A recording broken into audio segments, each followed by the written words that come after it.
2 semaines après les premières pluies torrentielles, la région du nord-ouest du Pakistan ressemble toujours à un immense lac.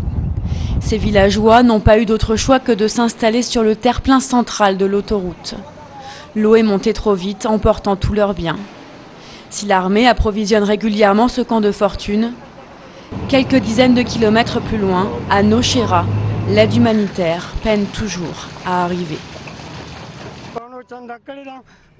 Voilà ce qu'il nous reste. Avec ma famille, on avait 16 maisons ici. Toutes ont été détruites.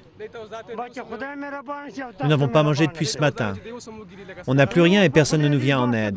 Maintenant, on attend l'aide de Dieu. Ici, il ne reste quasiment plus rien de ce camp de réfugiés afghans. Des milliers de maisons, la plupart en terre, ont été balayées. Au moins 20 personnes se seraient noyées et d'après les rescapés, seul le SB Islami serait venu apporter de l'aide. En Afghanistan, ce groupe est le 2e mouvement d'insurgés islamistes après les talibans. Il est dirigé par Gulbuddin Hekmatyar, un vieux chef de guerre.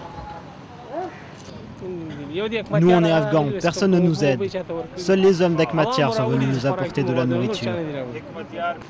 Ces inondations sont les pires de l'histoire récente du Pakistan. Le gouvernement, même aidé par la communauté internationale, a du mal à répondre à l'aide d'urgence. Un vide que les organisations islamistes tentent de combler. Je suis très content car ils nous aident beaucoup. Ils nous donnent des médicaments, de la nourriture. Ils sont très organisés contrairement au gouvernement. Ils étaient les premiers à nous aider et je leur dis merci. La Jamaat ud-Dawa prétend posséder 10 camps comme celui-ci dans la région. Elle serait déjà venue en aide à plus de 250 000 sinistrés du nord-ouest. Mais cette fondation caritative est aussi considérée comme l'aile politique du Lashkar-e-Taiba, un groupe islamiste fondé par Hafiz Saïd et accusé par l'Inde d'avoir perpétré les attaques de Bombay.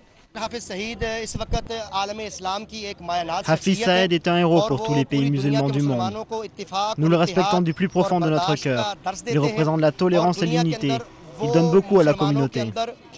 Mais nous ne sommes pas politisés. Notre but, c'est seulement d'aider les musulmans. Pourtant, dans certains points de collecte de la Jamaat ud-Dawa, les journaux de propagande ne sont jamais loin. Ici, on peut lire des slogans en faveur d'un Cachemire et d'une Palestine libre. Plus de 13 millions de personnes ont été affectées par les inondations au Pakistan.